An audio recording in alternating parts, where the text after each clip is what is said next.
Connaissance, recherche, sciences, et sciences mathématiques, théorie, physique, philosophie, conférence, archéologie, environnement, nature.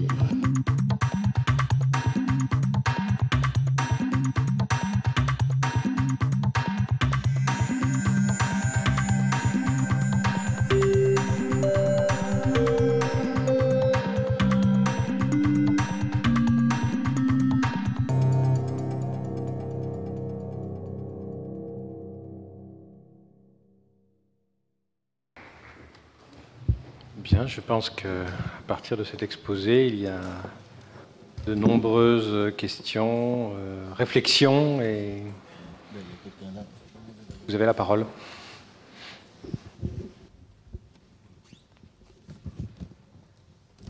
The partial failure of corporates, liberal-based corporates, and to some extent also other representatives of economic power, l'échec, triggered as they a are priori, by what we call power hunger, des systèmes qui ont été provoqués par cette soif du pouvoir might be explained to some peut extent, s'expliquer dans une certaine mesure by par the reaction, even if a la still réaction, weak one, of même those si elle demeure très faible, suffering communities and de what we certaines call victims, sociétés, de ce que vous appelez des victimes, do not accept and de ceux qui agree less and n'acceptent less pas with this situation. et qui So ne my sont pas query is the d'accord, sont de following. moins en moins d'accord avec la situation. To what extent couldn't the Donc, very dans quelle notion mesure of la notion economic même rationality de or rationalisme economic économique orthodoxy ou d'orthodoxie be économique redefined, peut-elle taking être into account redéfinie, prise the en tremendous compte groundswell vis-à-vis de l'immense raz-de-marée de conscience politique de l'ensemble de ces individus, dont des pays entiers ou d'autres types d'organismes, de communautés humaines mieux définies, qui seraient éventuellement susceptibles de nier la logique interne même de l'oppression économique, de son pouvoir, et dans cette mesure de tenter de remettre en cause la situation dont nous sommes tous témoins actuellement, qui est que la richesse des plus forts ne cesse d'augmenter pendant que la pauvreté des plus pauvres ne cesse d'augmenter en parallèle. Mais alors, qui seraient les agents qui pourraient renverser la puissance? Ce serait quoi la prochaine doctrine religieuse? Ce serait comme toujours. Eh ben, c'est quoi? C'est un mouvement populaire. Des mouvements populaires auxquels peuvent contribuer les éléments éduqués de la société, pour peu qu'ils acceptent de se séparer de leur vocation, qui est d'être la minorité éclairée, qui garde la population bien tranquille. C'est la fonction traditionnelle des intellectuels, et ce depuis toujours. Mais il y a des gens qui savent se séparer de ce système, Russell par exemple, et Orwell aussi. Et s'ils rejoignent des mouvements populaires, des mouvements de soulèvement populaire, ils peuvent les aider à formaliser leurs besoins. Mais c'est le peuple, l'opinion publique qui doit se mobiliser en premier. Si l'on regarde les pays occidentaux, ils sont maintenant bien plus civilisés qu'ils ne l'étaient il y a 50 ans ou 70 ans, disons, dans de très nombreux domaines. Et des sujets tels que celui-ci, on ne pourrait pas... Il y a très peu d'années, on ne pouvait même pas en parler. Aux États-Unis, pas du tout, mais en tout cas, même en Europe, pas beaucoup. Le climat intellectuel était stalinien ou libéral-démocrate. Et maintenant, on peut en parler à peu près partout. Je ne sais pas si en France on peut en parler, mais aux États-Unis, on peut en parler partout. Les travailleurs, les paysans, les étudiants. Peut-être que les concepts leur paraissent nouveaux, mais en tout cas, les perceptions ne leur sont pas totalement étrangères.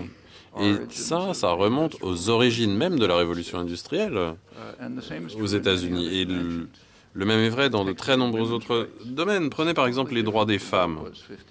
Les choses ont énormément changé dans les 50 dernières années. Dans ma propre institution, au MIT, la plus grande université technologique, quand je suis arrivez dans les années 50, vous traversiez dans les couloirs, vous ne voyez que des hommes blancs bien habillés, bien obéissants, bien respectueux.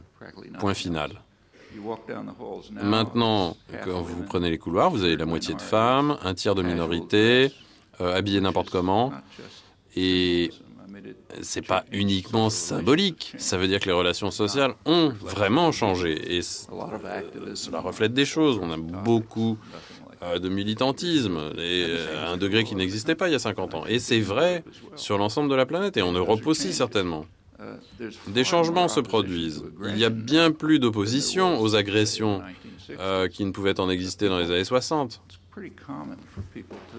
Je veux dire, c'est assez courant pour que les gens ne disent « Oui, mais pourquoi n'y a-t-il pas eu autant d'opposition à la guerre en Irak qu'il y a eu à la guerre du Vietnam ?»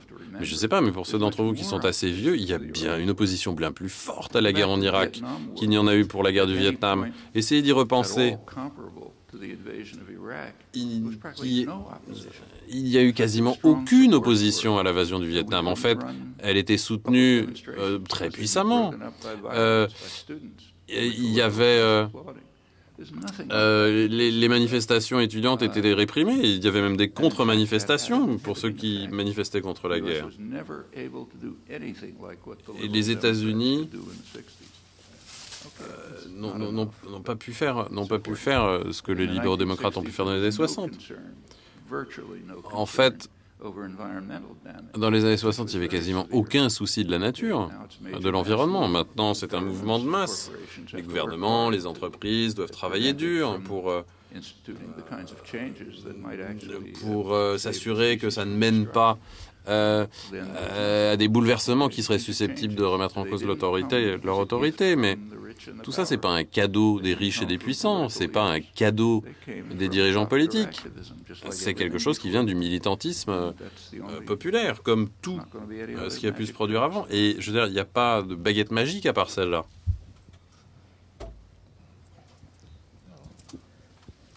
Professeur Chomsky, tout d'abord, nous vous attendons ici. Nous attendons de vous voir à Paris depuis tellement d'années. Nous sommes très contents de vous voir, bien sûr. Et donc, merci infiniment au Collège de France pour l'organisation de cette belle journée. Donc, j'ai une question de fait. Vous savez qu'ici, en Europe, nous traversons une crise sérieuse. Nous disons une série de crises sérieuses. Pensez-vous que c'était une erreur due au fait que c'était bâti sur des postulats économiques plutôt qu'une construction sociale forte? En fait, les plans économiques qui sont mis en place en Europe sont un programme social. Et donc, comme tous les programmes sociaux, il y a des gagnants et des perdants. Comme le disait Martin Wolf, et c'est un économiste conservateur, elles sont orientées contre la population et pour les banques. Voilà, ça c'est un programme social. On peut être d'accord ou pas d'accord, mais d'un point de vue strictement économique, on ne comprend pas grand-chose sur la manière dont fonctionne l'économie, mais il y a une chose qu'on comprend très bien, c'est la leçon de Keynes. Si la demande est basse et qu'il n'y a pas d'investissement, le seul moyen de créer de la ressource, c'est par la dépense publique. Si vous êtes en situation de récession, il faut un déficit. C'est comme ça qu'on sort d'une récession. Vous augmentez le déficit. Vous avez des plans de stimulation de ça permet de relancer l'économie, les gens retrouvent du travail et ensuite on rembourse le déficit. Et on parle de la menace de l'inflation en Europe, mais il n'y a pas de menace. L'inflation, c'est quoi en Europe? C'est 1% dans la zone euro? C'est rien. Mais bon, l'inflation, c'est mauvais pour les banquiers, ils n'aiment pas trop ça. Donc, eux, ils veulent faire attention. Et si, pour cela, il faut faire souffrir la population et ralentir la croissance, bah tant pis. Mais c'est un programme social. Je crois qu'il ne faut absolument pas que vous en doutiez. Martin Wolf le dit tout à fait franchement. Mais il existe des alternatives. Stimulation massive de l'économie par l'État. Et pour un pays comme la Grèce, il y a une alternative tout à fait évidente. C'est de faire défaut, de refuser de payer la dette. Là, c'est une dette odieuse. Elle n'a aucune légitimité. Cette dette n'a pas été empruntée. Ce n'est pas de l'argent qui a été emprunté par le peuple grec. Il a été emprunté par un minuscule secteur de la richesse qui ne paye pas d'impôts et qui continue à être extrêmement riche. Donc c'est eux qui ont emprunté l'argent. Et ensuite, bon, qu'ils le remboursent et laissez souffrir les banques. Mais bon, la manière dont c'est fait ici est radicalement anticapitaliste, puisque ce sont les pauvres de Grèce qui n'ont jamais bénéficié de cet argent, qui doivent le rembourser. Et les Européens doivent le rembourser à travers le FMI et la zone euro. C'est un programme social, c'est pas un programme économique. Et en fait, ça peut fonctionner. Il y a un modèle récent aux États-Unis qui montre que ça peut fonctionner. En Argentine, l'Argentine a suivi l'ensemble des politiques orthodoxes, que ce soit le FMI, etc. Donc ça avait l'air pas mal pendant un certain temps, mais c'était bâti sur du sable, donc ça s'est écroulé. Et là, un chômage de 20%, une dépression... Et ils ont ignoré l'ensemble des règles. Ils ont refusé de payer, ils ont restructuré leurs dettes contre l'opinion du FMI, du département du Trésor, et ils ont retrouvé une croissance très forte. Et ils sont sortis de la récession grâce à ça. Donc, ils ont fait, en gros, la même chose, ils ont coupé le cordon entre leur monnaie et le dollar, voilà, ce qui reviendra à peu près à sortir de la zone euro. Et donc ensuite, ils ont pu mettre en place des politiques monétaires qui leur ont permis de retrouver la croissance, mais en se moquant et en ne respectant pas les règles de l'orthodoxie économique. Et il y a un grand nombre d'économistes assez sérieux qui disent ça, mais ça n'est pas débattu, parce que c'est mauvais pour les banquiers, c'est mauvais pour les financiers, et c'est mauvais pour les prêteurs. Et en fait, c'est assez remarquable. Une des propriétés de ces plans d'aide aux banques qu'on a vus dans les années récentes, c'est qu'ils n'imposent aucun coût sur le prêteur. Quasiment aucun coût.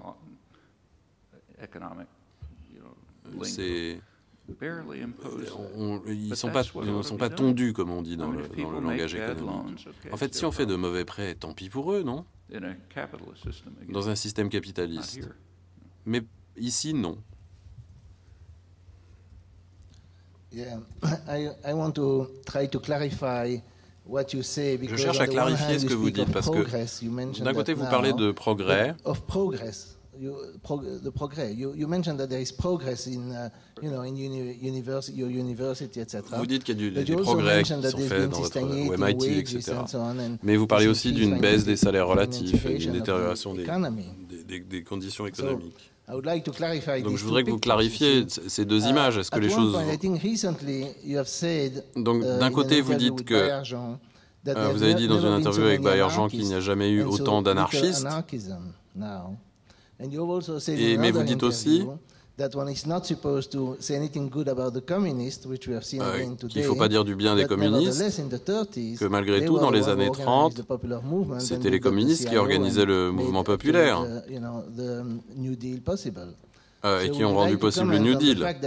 Donc, si on a eu des progrès sur le front de l'antiracisme, de l'antisexisme, etc., il y a eu une terrifiante régression dans ce qui était la vieille gauche, dans la distribution des richesses, etc., dans l'influence de la gauche de ces côtés-là. Vous dites qu'il n'y a jamais eu autant d'anarchistes, mais... Là, je parle des États-Unis, oui, c'est assez vrai. Il ne faut pas oublier que le mouvement de protestation dans les années 30 est devenu très fort environ 6 ans après la dépression. La dépression date de 1929. Et ça a été bien pire que ce qui se passe aujourd'hui. Mais là, c'était incomparablement plus grave. Et il a fallu plusieurs années pour que ça apparaisse. Et ensuite, oui, c'était un phénomène de classe. Donc le mouvement ouvrier, qui avait été quasiment détruit par le président Wilson dans les années 20, il avait quasiment disparu, le mouvement syndical. Mais il s'est reconstitué dans les années 30 et il est devenu relativement puissant. Et vers le milieu des années 30, on en est arrivé au point où il y avait des sit-ins, des grèves par sit-in. Et ça a vraiment fait peur à la classe capitaliste. Un sit-in, c'est juste l'étape qui est juste avant l'occupation de l'usine, c'est juste avant la prise de contrôle de l'usine et de dire au revoir au patron. Et c'est là que le New Deal a été fait, parce que le monde des affaires était très, très inquiet. Les États-Unis est une société de classe où les principes de classe sont très présents. Si on pense aux dangers auxquels l'industrie doit faire face à la croissance du mouvement ouvrier, qu'est-ce qu'il faut faire pour survivre au désastre, etc., pour éviter le désastre. Enfin, le mouvement ouvrier, une fois de plus, a été maintenant quasiment détruit et il ne se reconstitue pas. C'est dommage de voir que ça ne se produit pas d'ailleurs. Mais une autre chose, c'est qu'ici, il manque quelque chose dont on n'est pas censé parler. Mais il ne faut pas oublier, quelqu'un en a parlé, peut-être vous, c'est qu'à l'époque, il existait un parti communiste. Le parti communiste a plein de défauts, évidemment. Quand j'avais 10 ans, je le condamnais déjà pour l'Espagne, mais il y a bien une chose qui était invariable, c'est que ça existait au moins. Il y avait des gens qui ne pensaient pas qu'ils allaient gagner après-demain, qui n'allaient pas s'installer dans le bureau du président de la fac pendant une semaine et que ça amènerait la paix dans le monde. Ça, vous vous souvenez, ça se passait comme ça en 68 chez vous. Mais ils étaient là, ils disaient, on va être là, on va se faire battre, mais on va persévérer. Il y a toujours quelqu'un là pour faire tourner la Ronéo. Il y a une mémoire de la manière dont le mouvement ouvrier s'organise. C'est pas la peine d'apprendre comment organiser une manif, c'est un savoir qui se perpétue. Ils ont toujours été à l'avant-garde de tous ces mouvements-là. Donc malgré tous ces défauts, ils avaient au moins le mérite d'exister. Quand j'étais un enfant, bon, c'était principalement dans un milieu de chômeurs juifs de la classe ouvrière. Mais en tout cas, le rapport avec la Russie, c'était purement rituel. Ils ne savaient pas trop, ils se moquaient un peu de ce qui se passait en Russie. Mais mes tantes, qui étaient des couturières au chômage, ce qui les intéressait, c'était de passer une semaine à la campagne, puisqu'il y avait des groupes sociaux des communistes. Il y avait des cours du soir pour les ouvriers. Qui c'est qui parlait de... Il y avait donc un intellectuel du Parti communiste qui a participé au cours du soir pour les classes ouvrières, avec un certain nombre de scientifiques assez connus. Mais ça existait, c'était là. Et il n'y a plus de tronc commun maintenant. Donc il y a beaucoup de militantisme, beaucoup d'activisme, mais il est très, très éparpillé. Ils sont en train de faire ce qu'il faut, mais ils sont en train de faire le sorte de choses qui font qu'ils sont aliénantes pour une partie de la population. C'est bien de s'occuper des droits des homosexuels, mais il ne faut pas oublier que pour un ouvrier, quelqu'un de la classe ouvrière blanc, un homme blanc de la classe ouvrière, c'est difficile. Par exemple, si vous travaillez aussi pour les sans-papiers, c'est très intéressant. Mais l'homme blanc de la classe ouvrière américaine vit sous l'illusion que ceux qui possèdent tout et se moquent d'eux comme une guigne sont en train de tout donner aux sans-papiers, aux noirs, etc., aux mères célibataires. Et ça, c'est la réalité. Et ça, c'est quelque chose que les mouvements de gauche ne prennent pas en compte. Le mouvement Tea Party, par exemple, on a tendance à le tourner en dérision, et c'est vrai que c'est assez ridicule. Mais les gens ont des vrais griefs. Et on ne peut pas juste se moquer de leurs griefs. Bon, on peut se moquer de leur chef, bien sûr. Hein. C'est toujours rigolo de se moquer de Sarah Palin. Mais on a des gens qui ont souffert depuis 30 ans, qui ont des griefs, et qui ne comprennent pas pourquoi ils ont souffert. Si vous écoutez les émissions de radio avec les gens qui téléphonent pour s'exprimer les libres antennes, ils disent « Je n'ai rien fait de mal ». Je suis blanc, je suis un homme de la classe ouvrière, je suis un chrétien, je crois en Dieu. J'ai fait mon service militaire, j'ai fait tout ce qu'on a demandé de moi. Pourquoi ma vie est-elle en train de s'écrouler autour de moi? Pourquoi est-ce qu'on est en train d'abandonner mon pays, mes valeurs? Et pourquoi je ne peux pas trouver de boulot, alors que les banquiers ont de l'argent qui semble couler du siècle? Voilà, je veux dire, ça, c'est ce qu'on entend tout le temps. Ce sont des vraies préoccupations. On ne peut pas simplement les tourner en dérision. Ce sont les gens qui devraient être organisés par la gauche. Et ça ne se produit pas. Et il y a des analogies tout à fait déplaisantes. Ça a un petit peu la saveur de la République de Weimar. Même style de démographie, même style de préoccupation. Et bon, je ne dis pas que c'est probable, mais à moins qu'il n'y ait une gauche active qui atteigne une véritable maturité et qui puisse parler aux gens de leurs préoccupations. Attendez, on va essayer d'organiser un petit peu les choses. Il y a monsieur là-bas, il y a madame Cheng ensuite, et puis madame là, qui demande la parole depuis longtemps. May I make two questions only? The first one is, alors, ma première question, la solution que vous proposez, on a de certaines expériences historiques de ce type de gestion, mais elles se sont toujours appliquées à des situations locales, localisées. Est-ce que vous pensez qu'on peut monter, que l'on peut étendre ça à l'ensemble de la société de manière intéressante, ou est-ce que vous pensez qu'il faut faire appliquer un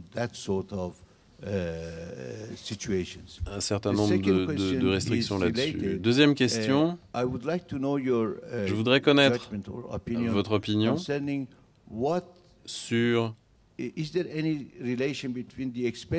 la relation qui existe entre les expériences que vous décrivez dans votre conférence et les théories majeures de la philosophie politique.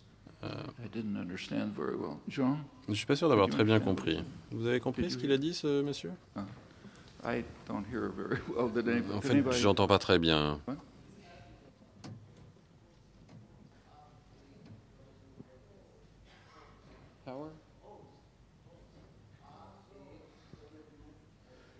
Distributive justice theories. Les théories de la justice distributive. Theory of justice. Oh, Rawls. Yeah, I see. Okay, thank you. So, it's not your fault. I don't. Non, c'est absolument pas de votre faute. C'est juste que je suis un peu dur d'oreille. Rawls' theory of justice. C'est quoi la théorie de la justice de Rawls? Rawls was actually a personal friend. C'était un ami à moi. J'apprécie beaucoup son travail. Je ne pense pas qu'elle s'applique très très bien aux vrais problèmes auxquels nous faisons face. C'est intéressant d'un point de vue abstrait d'essayer de dériver des problèmes sur la justice à partir de considérations assez abstraites. Mais quand on essaie de l'appliquer à des situations réelles, c'était plutôt une recette de démocratie libérale, d'internationalisme, tout un tas de choses avec lesquelles nous serions tous tout à fait d'accord, mais c'est très éloigné de la théorie. Il n'y a pas de fondement théorique. Il n'a pas vraiment essayé de traiter les réalités complexes de la vie sociale et économique, mais les systèmes de pouvoir. Par exemple, on ne peut pas étudier les États-Unis sans accepter, sans reconnaître qu'il s'agit d'une société où il y a une très forte conscience de classe, où il y a un monde des affaires tout à fait acharné et doté d'une puissance tout à fait inhabituelle. Et ça, il y a une grande différence entre les États-Unis et l'Europe de ce point de vue-là. Et on ne peut pas étudier les États-Unis sans en tenir compte. Je veux dire, il détermine ce qui se passe dans les médias. Je veux dire, sans même, si on ne tient pas compte de ce point de manière importante, on ne parle pas correctement des États-Unis. Donc peu importe les théories abstraites. Il y a beaucoup d'autres choses à dire sur les États-Unis qu'il faut prendre en compte de manière sérieuse. Mais même en revenant à la période coloniale, c'est un pays intéressant. C'est pour ça que les gens n'ont pas rigolé quand Ronald Reagan a mis ses bottes de cow-boy et a dit « Allez, on va leur casser la gueule au Nicaragua ou à Grenade ». C'est un pays qui a peur. Et ça, il faut faire attention. C'est un fait culturel. Il y a d'autres choses qu'il faut prendre en compte si on veut parler sérieusement de ce pays. Et Rawls, ça ne l'intéressait pas. Il était progressiste, mais il n'a pas cherché à s'occuper de ce type d'idées. Ça l'intéressait d'un point de vue intellectuel. Mais moi, ça m'intéresse personnellement parce que, en fait, il a un petit peu mis de l'eau dans son vin, mais le modèle qu'il utilisait était un modèle linguistique. Donc, parce qu'il y a eu tellement de critiques de philosophes qu'il a fait un peu marche arrière, mais ça revient un petit peu en avant. Et là, il suivait des idées de Hume, un peu. Il doit y avoir une base instinctive pour notre jugement moral. Et lui considérait qu'il pouvait utiliser des modèles linguistiques pour suggérer les manières dont on pouvait construire cette base instinctuelle de jugements moraux adaptés à différentes situations. Ça me semble être un cadre raisonnable, c'est un travail assez intéressant, mais ça ne commence même pas à effleurer les véritables préoccupations. Donc même dans les sciences, on n'a pas jusqu'à récemment eu grand-chose à dire aux ingénieurs, aux médecins, etc. Professor Chomsky, Francis Feely from University of Grenoble. Je voudrais continuer sur le rôle de la peur, en particulier dans la mobilisation du mouvement social. J'enseigne en France depuis de nombreuses années, j'ai enseigné aux États-Unis, et on voit, les gens qui enseignent ici depuis plusieurs décennies voient des changements chez les étudiants.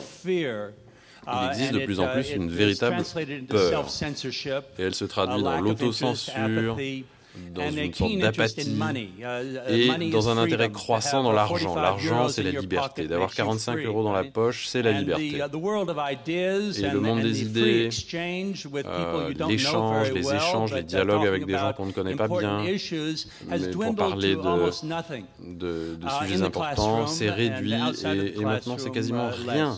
Et à la fois dans l'amphithéâtre et en dehors des amphithéâtres. Et dans ce contexte-là, de cette peur permanente qui se réduit partout et qui maintenant la vie se réduit à des tactiques de survie individuelle, quel est, à votre avis, le rôle de l'intellectuel pour essayer de contribuer à cette conscience politique? Ou, loin de moi l'idée de parler de la France, je ne la connais pas assez bien, mais ce que vous décrivez s'applique tout à fait aux États-Unis. Et on trouve un fondement à tout ça. Reprenons la crise de la démocratie. Après les années 60, il existait dans les élites internationalistes une crainte du fait qu'il y avait trop de démocratie et qu'il fallait la réduire. Il y a eu un certain nombre de publications tout à fait intéressantes. Des élites internationales de France, du Japon, des États-Unis, etc., de progressistes. On est au début des années 70, et l'une des choses qui les inquiétait dans ces zones défavorisées, c'est que les étudiants, les jeunes, n'étaient pas correctement endoctrinés. C'est le terme qu'ils utilisent et pas le mien. Il fallait renforcer les institutions responsables de l'endoctrinement des jeunes. Les écoles, les universités, les églises, etc. ne faisaient pas correctement leur boulot. Et dans les années 60, ça s'est vu, avec des étudiants qui pensaient tout seuls, qui agissaient de manière indépendante. C'était une menace. Donc il a fallu réinstituer l'endoctrinement et la discipline. Et un des messages qui est bien passé aux États-Unis était très simple, c'était d'augmenter les frais de scolarité. Donc maintenant, si vous voulez aller aux États-Unis à la fac, à moins que vos parents soient très riches, vous allez sortir avec une grosse dette. Et ça a un effet disciplinaire radical. Si vous êtes allé à la fac en vous disant peut-être que je vais être avocat pénaliste et que quand vous sortez avec $100 000 de dette, eh ben, désolé, vous allez aller travailler pour un grand cabinet d'avocats d'affaires. Et une fois que vous y êtes, eh ben, vous rentrez dans la culture, vous changez d'opinion, vous changez d'attitude, et c'est terminé. Et voilà, c'est exactement ce que vous décrivez. L'attitude, c'est il faut s'occuper de soi, il faut garantir sa propre autosuffisance. Il ne faut pas trop se préoccuper des autres. Ça, c'est quelque chose qui est tout à fait encouragé de manière très impressionnante par le système idéologique. Je ne sais pas si Brian Rand est très connu ici, pas tellement, mais je veux dire, là, c'est une collection d'idées absolument incroyablement démentes. Alan Greenspan était un représentant de ça, que l'altruisme est une pathologie, c'est une maladie. Il faut être aussi fort que l'on peut, aussi riche et puissant que l'on peut soi-même. Je veux dire, c'est contraire à la nature humaine et aux émotions humaines, mais c'est possible de faire rentrer ça dans le crâne des gens. Dans les écoles aux États-Unis, il y a une fondation très riche qui finance la propagation de ces histoires. Ils font faire des cours dans les écoles publiques, même dans le Massachusetts, qui est pourtant un État assez progressiste. Et ça, j'ai découvert quand mon petit-fils se retrouvait avec des cours où on apprend, cette fondation apprend aux enfants, on leur donne un programme scolaire, cette fondation donne aux écoles un programme scolaire, et c'est très tentant de se dire ah oui, comme ça, on peut regarder une partie de baseball plutôt que de préparer les cours, on leur donne les questions, on leur donne tous les cours pré-mâchés et tout ça. Et c'est difficile à mesurer, mais ça a forcément une influence. Et c'est ça qui sert à endoctriner les enfants actuellement. Donc c'est comme ça qu'on améliore les institutions d'endoctrinement. Il y a d'autres mesures qu'on peut utiliser pour imposer l'incertitude ou la peur. Et l'endettement, ça c'est un outil très puissant. Les gens sont profondément endettés parce qu'il n'y avait pas d'autre moyen de préserver le style de vie que la télévision, que la publicité impose aux gens, alors que votre salaire baisse. C'est du contrôle social, et ça se voit aussi chez les étudiants. Mais malgré ça, il y a quand même pas mal de militantisme. Il est extrêmement atomisé, éparpillé. On a les droits des homosexuels, on a l'environnement, on a ci, on a ça, mais il y a très peu qui s'occupent des pauvres. Donc ils veulent bien si c'est une organisation charitable, mais ils veulent pas. Il n'y a pas d'organisation de travailleurs. Et c'est pas juste le cas aux États-Unis, c'est le cas dans pas mal de pays. J'étais au Mexique récemment. On se promenait, une des grandes places de Mexico où les gens se promènent. Il y avait une petite manif. Et il y a des enfants qui sont venus, qui nous ont demandé s'ils voulaient qu'on participe à la manif. Alors j'ai dit, c'est quoi? Ils ont dit, c'est sur la répression des homosexuels en Lituanie. Alors je dis, mais ça c'est le gros problème du Mexique, la répression des homosexuels en Lituanie? Mais voilà, c'est le genre de choses pour lesquelles les gens se mobilisent. Je ne dis pas que c'est mal, mais ce qui manque...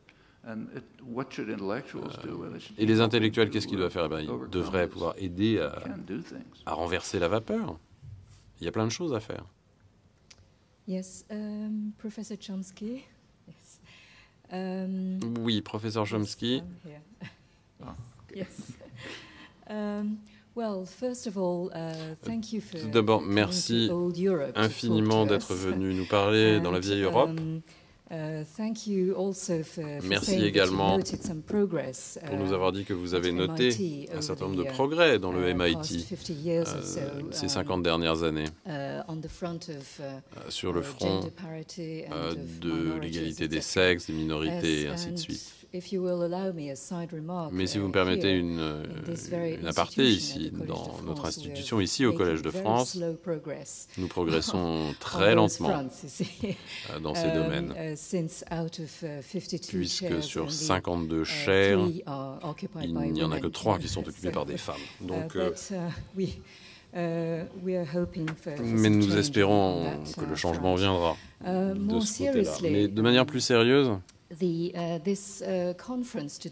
notre conférence aujourd'hui se concerne à des références à Bertrand Russell, à George Orwell et à vous-même. Et j'ai noté à la fin de votre présentation que vous avez fait une référence très intéressante à John Dewey.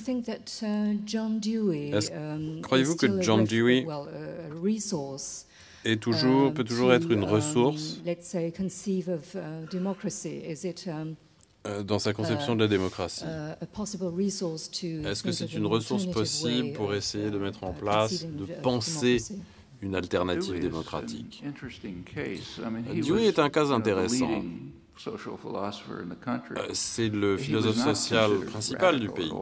Il n'était pas du tout considéré comme étant radical. Il était tout à fait classique, mais il avait des positions tellement radicales que quand on en parle maintenant, on a l'impression qu'il vient de l'espace, que ça vient de l'espace. Mais elles font partie de la traduction américaine. Si vous remontez au 19e siècle, c'était des slogans utilisés par le Parti républicain. C'était difficile de faire sortir ces idées des esprits des gens. Donc, c'est des traditions qui résonnent encore beaucoup dans le pays, qui ont beaucoup d'écho dans le pays. On peut se retrouver, je ne sais pas, avec les chemises brunes d'un nouveau mouvement nazi qui pourrait écouter Dewey et dire « Ah oui, effectivement, ah bah oui, on est d'accord. Il ne faut pas qu'on écoute le travail salarié est une attaque notre dignité, nos droits. » Mais donc ça pourrait résonner, mais ce n'est pas entendu. Je veux dire, à part les universitaires. Et il a certaines idées sur l'éducation, il a beaucoup écrit sur la pédagogie. C'était une figure des Lumières, il acceptait les idées d'origine des Lumières. Le stéréotype, c'est que la pédagogie ne doit pas être comme verser de l'eau dans un verre, ça doit être comme dérouler un fil le long duquel l'enfant peut explorer à sa façon. Il doit cultiver sa créativité, doit savoir remettre en cause. Et là, je vous parle de Humboldt, mais Adam Smith ne disait pas autre chose. Prenez Adam Smith, par exemple. Tout le monde a lu le premier paragraphe de La richesse des nations, dans lequel il dit que la division du travail, c'est merveilleux, etc. Mais vous lisez 400 pages plus loin, et là vous trouvez une dénonciation de cette vision de l'organisation du travail. Parce qu'il dit ça transforme les gens en créatures bêtes, stupides et ignorantes. Et dans une civilisation avancée, il faut faire de son mieux pour essayer de vaincre cela, par l'éducation, par l'amélioration des conditions de travail. Mais bon, bizarrement, les gens ne lisent pas cette partie-là. Et si on regarde l'édition universitaire de La richesse des nations, publiée par l'Université de Chicago pour son bicentenaire, il n'y a même pas une entrée d'index pour cette partie sur la division du travail. Mais C'était des idées issues des Lumières, de l'individu, de l'essence de l'humanité. C'est un progressiste tout à fait classique, un libéral au sens américain. Et je crois qu'on ne peut qu'évoquer cela. Et ça, c'est quelque chose que les intellectuels peuvent faire. Ils peuvent en parler, le ramener au premier plan. Et ça pourrait avoir des effets très concrets. Laissez-moi, je vais vous donner un exemple concret. Actuellement, je suis sûr que vous savez que le programme social et économique principal, c'est de donner le pouvoir aux institutions financières et de vider la production de son essence. Disons c'est pas que la production n'existe plus, mais par exemple Hewlett-Packard ou Dell qui fabriquent des ordinateurs, c'est bien plus rentable pour eux d'avoir des usines de montage en Chine qu'aux États-Unis. Donc la Chine devient une sorte d'immense usine pour les pays occidentaux avec, on lit les suicides dans les usines, des conditions de travail atroces. Donc voilà, ça c'est très bon pour les profits. Donc évidemment, c'est très toxique pour la société nationale. Donc Obama, qui perpétue ces politiques, je veux dire maintenant le gouvernement américain est quasiment propriétaire de l'industrie automobile américaine. Donc ce qu'ils font, c'est qu'ils ferment des usines. Ils ont fermé une usine automobile pour s'assurer que tous les travailleurs sont au chômage. Et là, boum, on détruit la communauté. Et ce sont les communautés qui ont fabriqué cette usine et qui se retrouvent détruites. Donc tout ça est vraiment très toxique. Et donc Obama ferme des usines automobiles, mais en même temps, il envoie son secrétaire d'État, son ministre des Transports en Espagne et en France pour essayer de signer des contrats pour construire des trains à grande vitesse aux États-Unis. Les États-Unis sont très en retard sur la technologie ferroviaire. Mais en tout cas, ça ne reflète pas vraiment la puissance. Ça reflète la puissance du pouvoir économique. Le pouvoir économique américain voulait utiliser énormément de carburants fossiles. Il a consacré beaucoup d'énergie, donc les chemins de fer ont quasiment cessé d'exister, le rail électrique n'existait quasiment pas, mais au lieu de faire construire ce matériel dans une usine General Motors dans le Michigan, ils veulent que ces trains soient fabriqués en Espagne, parce que c'est mieux pour les banquiers. Et pas terrible pour les travailleurs. C'est complètement surréaliste. Si les gens savaient ce qui se passait, ils se révolteraient. Et qu'est-ce qu'ils feraient? Peut-être qu'ils prendraient le contrôle de l'usine, qu'ils mettraient la direction dehors. Donc c'est juste une étape. Si on a assez de militantisme, on peut peut-être avancer. C'est un peu comme ce qu'on disait sur les années 30. C'est là que ça a commencé à se passer, que les mesures social-démocrates ont été appliquées aux États-Unis. Mais il faut une étincelle. On a des idées qui sont latentes dans l'esprit des gens. Elles peuvent soit rester là, elles peuvent aussi être orientées dans des directions très dangereuses. C'est ce qui s'est passé à certaines époques. Oui, j'enseigne l'économie néoclassique à la Sorbonne. Et là, c'est une question que vous posent mes étudiants. Mes étudiants me demandent tout le temps la même question. Dès qu'on était à Keynes, en arrivant à Keynes, en fait, je travaille dans un service anti-keynésien. Mais ma question est, la question de mes étudiants est, à votre avis, dans quelle mesure l'État doit-il participer à l'économie de nos jours, à notre époque?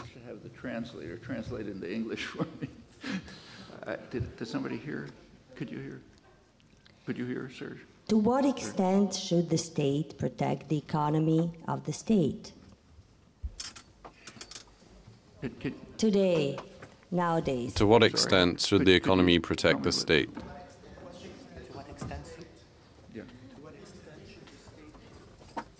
Should the state intervene? Personally, I don't think the state ought to intervene in the economy at all. Personnellement, je ne pense pas que l'État doit participer à l'économie. Je pense que le public doit participer à l'économie. Je veux dire, si on prend la pensée socialiste classique, y compris le marxisme, c'est que ce sont les travailleurs qui doivent s'occuper des moyens de contrôler les moyens de production, pas l'État. Et à mon sens, c'est plutôt ça qu'il faut faire. Quand je citais Dewey tout à l'heure. Mais bon, ça n'est pas vraiment le monde dans lequel on vit. Donc peut-être que le public, le peuple peut intervenir à travers le gouvernement. Donc là, on répond à certaines puissances privées. Mais c'est pas la question de comment, c'est plutôt la question de comment l'État doit-il intervenir. L'ensemble de l'économie high-tech a été financé, et ici aussi a été financé par la recherche publique. J'en ai parlé, mais ça c'est de l'intervention étatique sur la base du fait que le public prend les risques et paye les coûts, et ensuite c'est privatisé pour les profits. Donc ça, c'est une forme d'intervention publique. Une autre forme, c'est d'avoir des mesures sociales pour améliorer les conditions de vie. Il y a des gens qui parlaient de l'attitude d'Orwell. Je ne pense pas que l'État doit participer, mais s'ils peuvent améliorer la vie des gens, pourquoi pas ? Je n'ai pas d'objection particulière. Mais ce n'est pas vraiment une question de quantité, c'est une question de quelle politique applique-t-on ? Parce qu'actuellement, en Europe en tout cas, les autorités sont en train d'intervenir massivement. En Grèce, en Espagne, ça commence à arriver ici, avec des politiques qui servent à enrichir les banquiers et qui font mal à la population. C'est une forme d'intervention étatique. Il en existe d'autres, bien sûr. Mais si la population pouvait participer de manière plus directe au contrôle des institutions, ce ne serait pas plus mal. Peut-être une dernière question, parce que le professeur Chomsky a déjà beaucoup parlé. Comme vous le savez, il a un emploi du temps très, très chargé dans les jours qui viennent. Il faut peut-être le ménager. So maybe just one last question. Thank you very much, Professor Chomsky. I have two questions, one related to the future. Merci beaucoup, professeur Chomsky. J'ai une question qui concerne l'avenir et l'autre qui concerne le passé. Vous avez une conception assez étendue de la démocratie. On a la maîtrise des conditions de travail, par exemple. Est-ce que vous avez des exemples de transfert des moyens de production de manière révolutionnaire? Est-ce que vous pensez toujours que c'est un moyen viable? Et sinon, pensez-vous qu'il existe des moyens alternatifs? Et une autre question qui concerne plutôt le passé. Un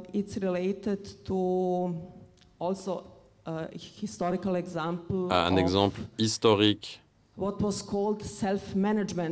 qu'on a appelé le socialisme autogéré de l'ex-Yougoslavie. Donc, excusez-moi pour cet aparté, mais que pensez-vous du modèle alternatif d'organisation sociale de la Yougoslavie à l'époque? No, I mean self-management socialism in former Yugoslavia, what was called self-management. Non, l'autogestion. And what? Le socialisme autogéré en Yougoslavie. Self-managed socialism in the former Yugoslavia. Self-management. Oh, Yugoslavia, I see.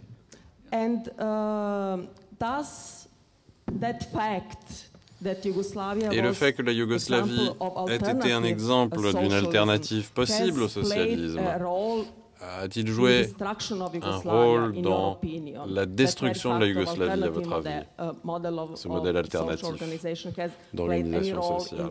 A-t-il joué un rôle, à votre avis, dans la destruction de la Yougoslavie? L'autogestion en Yougoslavie était quelque chose de très intéressant. Il a rencontré un certain nombre de réussites. Il y avait une barrière parce que ça devait se passer dans le cadre d'un État totalitaire, puissant, qui offrait un certain niveau d'indépendance et de liberté, mais il y avait quand même des structures très pesantes sur la liberté de penser, la liberté d'agir. Donc ça limitait ce qui pouvait être fait. Mais je crois que c'est une bonne idée. C'est un peu du marxisme traditionnel. C'est pourquoi les marxistes de gauche étaient si critiques de ce que cherchait à faire Lénine, parce que Lénine a détruit tout ça. C'est assez surprenant pour moi que, en France par exemple, l'anti-bolchevisme s'est développé dans les années 70. C'est en 1920 qu'il aurait dû se développer. Lénine et Trotsky aussi, ont pris... Les premières mesures qu'ils ont prises ont été de détruire les instruments de la production. Les soviets et les conseils d'usine, ils ont été neutralisés très rapidement par les dirigeants bolcheviques. Bon, ils avaient leur raison principale étant que un certain nombre de marxistes orthodoxes pensaient qu'on ne pouvait pas avoir une révolution socialiste dans une société paysanne arriérée telle que la Russie. Donc la population on devait faire passer la population de force par l'industrialisation et tout ça, et par tout le processus historique. Mais la structure de base, elle était là, elle existait. Et c'est pourquoi ils ont été condamnés par les marxistes de gauche et bien entendu par les anarchistes. Et par Bertrand Russell. Je crois qu'il y était dans les années 20 et il a été très critique. Lui était un socialiste traditionnel où il pensait que la solution c'était l'autogestion par les travailleurs. Est-ce que c'est faisable maintenant? Pourquoi pas? Il en existe des bouts. Pas à très grande échelle, mais aux États-Unis par exemple, il doit y avoir peut-être 2000 environ petites industries autogérées, des systèmes de commercialisation communautaire, et ça peut peut-être s'étendre assez rapidement. Je ne vois pas pourquoi ce ne serait pas un système viable. Si vous regardez le droit des affaires, la manière dont les économistes l'abordent, en tout cas la structure d'entreprise, il n'y a pas... C'est une décision, ce n'est pas une exigence. Ce moyen, le fait qu'il faut être responsable devant simplement les actionnaires, mais il faut être responsable vis-à-vis de l'ensemble des acteurs, c'est-à-dire aussi des salariés, des personnes qui les entourent. Si on regarde par exemple la codétermination en Europe, c'est peut-être un petit élément de tout ça, mais pourquoi est-ce que ça ne pourrait pas se développer ? Et en plus, c'est tout à fait efficace et beaucoup plus démocratique comme forme d'organisation de l'économie. Et cela permettrait aussi de réduire le pouvoir, la puissance politique du grand capital privé. Parce que ce capital a un pouvoir politique gigantesque. Et en fait, c'est ce capital qui finance les élections, qui achète les élections américaines. Je ne vois pas d'objection de principe à un retour à ces concepts socialistes classiques. Il est vrai qu'ils ont été réprimés depuis la révolution bolchevique. Après la révolution bolchevique, les deux grands centres du pouvoir, l'énorme, le plus gros à l'ouest et le plus faible à l'est, étaient en désaccord sur de nombreuses questions. Mais ils étaient d'accord sur au moins une chose, c'est que ce qu'on était en train de créer en URSS, c'était du socialisme. Et en Occident, on aimait bien parce que ça permettait de diffamer le socialisme. Et à l'Est, ça s'aurait au lait de l'acceptabilité du socialisme. Donc on avait le gros système de propagande et le petit système de propagande, et les gens étaient tout à fait d'accord. Et ça a eu des effets absolument terribles depuis 1918. En gros, il faut qu'on se débarrasse de tout ça.